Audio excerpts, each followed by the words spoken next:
This is what I picture when I think of a writer. Well-read, intelligent, bold glasses, uses a typewriter, and for some reason can refer to obscure pieces of literature at the drop of a hat. That, my friends, is a false narrative, because we're all writers.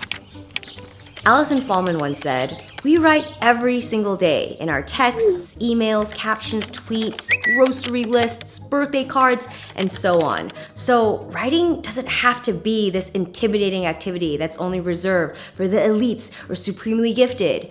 We are all writers. And I feel like these days our society is becoming more and more shapeless. So sense making and perspective have never been more important. And one way to improve and practice and find your voice is through journaling. I'm a huge fan of writing to express yourself. Grammar or perfectly structured sentences, no one is grading this. This is just a raw conversation with yourself. And journaling consistently has improved my life in so many ways, from increasing my focus, building self-awareness, achieving my goals. Like it's helped me in every freaking way. Right now, I'm in the process of transcribing and collecting all my entries that are scattered from physical notebooks and the web, and I just want to put them all into one place. Why? Because I'm a Virgo. This leads us to our sponsor. Thank you so much, ASUS, for sponsoring this video. I am thrilled to introduce to you the ASUS ZenBook S13 OLED, which is designed to do it all on the Intel Evo platform, which is powered by Intel Core i7 processor. This is the laptop that I've been using for the past month to do my writing in, and God, it feels so incredible because it's sleek, portable, and so compact. Like, look, it is only 1 centimeter thin and so easy to carry around. It literally weighs next to nothing. It has an impressive panel with premium design, and the battery life is long. So that way I'm not freaking out about when it's gonna die. This has been a game changer for my creativity because I can literally take it anywhere and be off the grid. I like that none of my text messages are connected to this, so that way I can just focus on all my projects. And there is something extremely nostalgic about the Microsoft interface.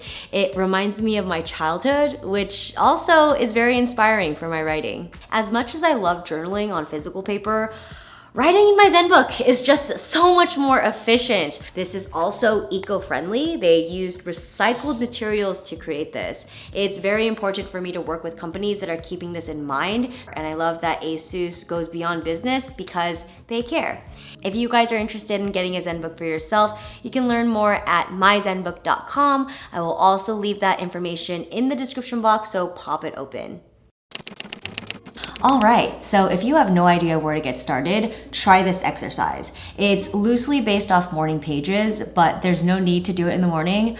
All you gotta do is fill out 3 pages of a notebook. This is where the size of your notebook really matters. This is why I love these Pencos. They're incredible. 3 pages of this does not feel like a huge undertaking, but let's say you have like a larger notebook with thinner lines. Maybe just fill out 1 page. This is your time to empty out anything and everything that's on your mind. And if there's nothing that comes into mind, ask yourself why. This is not a time to judge yourself. It's like grammar, sentence syntax, anything that you learned in school, just forget about it. This is for your eyes only. You can start off with what time it is, what the weather's like, how you're feeling, and then just go from there. This is purely a conversation with yourself. So this journaling prompt is called Spotlight. In the past, I would literally just write every single thing that happened throughout the day. And as I started to read back my entries, these types of posts were the most boring to read. I was like, I don't actually care what the heck I did and what errands that I did. These Spotlight entries where I just describe to my best ability of one specific event, those are the entries that I find unbelievably fascinating because I am actually time traveling back into that spot. So now if there is a moment that particularly ignited me that day, I will try my best to describe that experience on paper. So I'll ask myself, when did it happen? Who was there, what was said. I'll even put little slices of dialogue sometimes, and what was I thinking when this all happened, and how can I analyze it? I guess this is essentially writing a vignette or something, but these are so freaking cool because I am a very sentimental person, and so I tend to take a lot of photos on my phone, and what's frustrating is that when I look back at these photos, I don't remember what actually went on. Sure, I see these pixels arranged into a photo that apparently I took, but I don't actually remember what the heck I was thinking. So these spotlight entries are the ones where I'm like, damn, I was really like that, and this person meant this to me, and this is what thought patterns I was having in my mind. So if you are a sensitive girl like me and love nostalgia, then these entries are definitely worth trying. One way to fill up a page is to write about something that you've learned. I think nowadays we are bombarded with information. We are constantly scrolling, reading, watching, listening to podcasts, like it's never ending. I don't really mind the input of information, but the thing is, it's very important for me to capture some of the things that are going in so that it feels like a good cycle, because I feel like if I don't write the things that I've learned, it literally goes to an abyss. Like I don't even know where it goes. So a lot of the times if I learn something really cool and interesting, I will write it down on a page. I will always start off with why I found it interesting. I think that this part is like the cement of remembering this fact, because if I don't write down the significance of this particular fact, then when I read it back, I'm like, why did I write this down, you know? So having that why and asking yourself why it was interesting or cool to you, that's what's really gonna make things really stick in your mind. So this exercise is to organize my mind, because sometimes I don't feel like writing in complete paragraphs. All I wanna do is create a list. Now these lists can range from anything. It can be from things that I'm grateful for, video additions to improve my content. When I go on trips or vacations and I'm not actively journaling, this is where the lists really pop through, because then instead of like writing out every little detail of what happened on that trip, I will just write a list of all these little bite-sized memories that I found worth writing down. And so then I end up having these micro memories that I can look back on. Sometimes your girl just needs to vent. Now, I tend to vent out on paper when I am trying to describe a problem that I don't know the solution to. And I know like when you're writing while you're pissed off, it might feel like a wasted effort, but it is actually the most productive thing that you could possibly do, because in order to solve a problem, you must be able to describe the problem. And when you're venting, you have a lot of pages to really figure out and diagnose what the heck is going on. You know, fun fact, I was a very spicy lady. Throughout the years, I've noticed that this particular exercise has helped control my anger. Because when you're doing this, you're essentially just buying time for your whole nervous system to cool down. Humans are like ovens. So when you're angry or you get triggered, you have to give yourself time to calm down. And this is what this venting exercise does. And after a good venting session, it is so crucial for me to read back what my entry said, because this is where I will highlight what emotion is hiding underneath the anger, because there is a theory that says that anger is a secondary emotion. So underneath anger, you know, you're probably feeling shame or fear or humiliation. There's some other more vulnerable emotion that you're feeling that the anger is just trying to protect.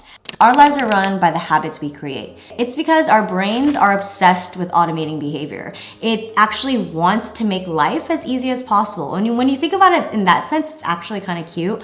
But every time you think a thought or you do something, there is a tiny messenger that tells the other brain cells like, hey, this is how we get home, or oh my God, those jeans are not it. And this path this message takes is called a neural pathway. And the more times you think that thought, or the more times you do that, then it just becomes more and more worn down. This is why our brains don't even need to think about how to get home or judge our body. It just automatically does it. And from an evolutionary perspective, it is amazing. It really is. This way we don't need to concentrate on like how we brush our teeth or how we make our bed. We just know how to do it. It's ingrained in us. But if we want to change or grow, this is why it's extremely difficult. It's not because you're lazy or lack discipline. It's literally because of these deep pathways that are carved inside our brain. First action is to write down the habit that you want to change. So in 2020, my body image issues started to flare up again.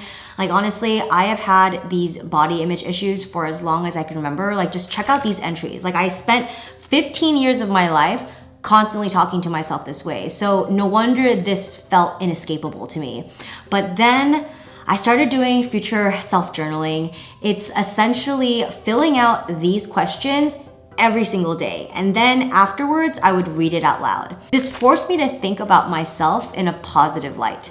And what's really cool about this journaling technique is that you can really use it for any habit that you want to break, or even any mental framework that you want to shift, from growing your confidence, or even I used it when I was in the throes of postpartum anxiety, when I was feeling like a terrible mother. I started to journal and say these affirmations to myself. And it's not about lying to yourself or denying yourself of these feelings.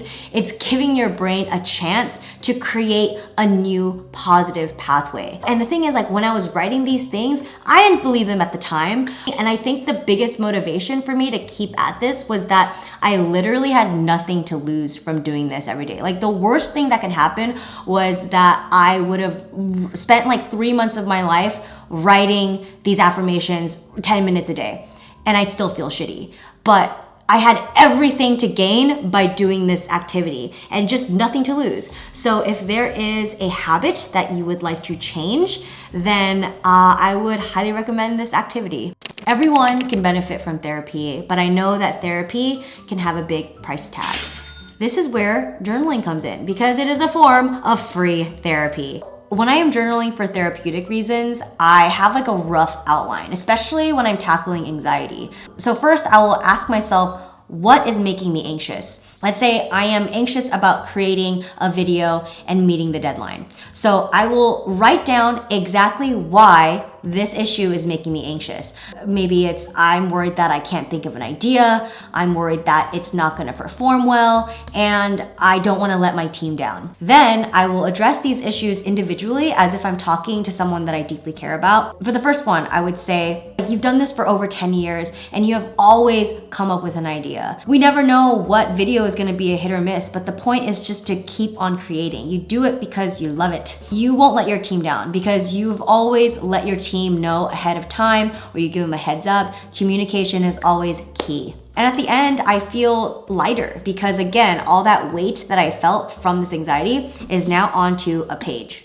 Lastly, I want to talk about building self-awareness. Now, I truly believe that this is one of the biggest life skills that we can work on. If there is an action that I've done to inadvertently hurt someone, I write it down. No matter how shameful or shitty it feels, I know that it is a part of my growth. And ultimately, it helps me remember to not do it again. And as time passes on from that event, it makes me feel like proud because, again, it shows me how far I've come. Progress in your life is so intangible. Like, you can't touch it. It's not like you have like medals in your life. Like, so these entries, again, like, they act as data points. I view journaling as one of the most powerful tools for self-care. And I don't think I will ever stop doing it because when I read back my entries, when I'm writing an entry, that's me spending like very high quality time with myself. When I read back my entries, I'm having a conversation with my past self. And when I'm writing, I'm having a conversation with my future self. It strengthens that bond within me. And so I want to be able to become my best friend. And so writing helps me do that because it reminds me who I once was, how much I've grown, how much I've changed, and also like where I want to go. So I think it's the coolest thing, and I hope that this video inspired you to start journaling too. Yeah, I hope you guys enjoyed it, and I will see you guys in the next one. Bye.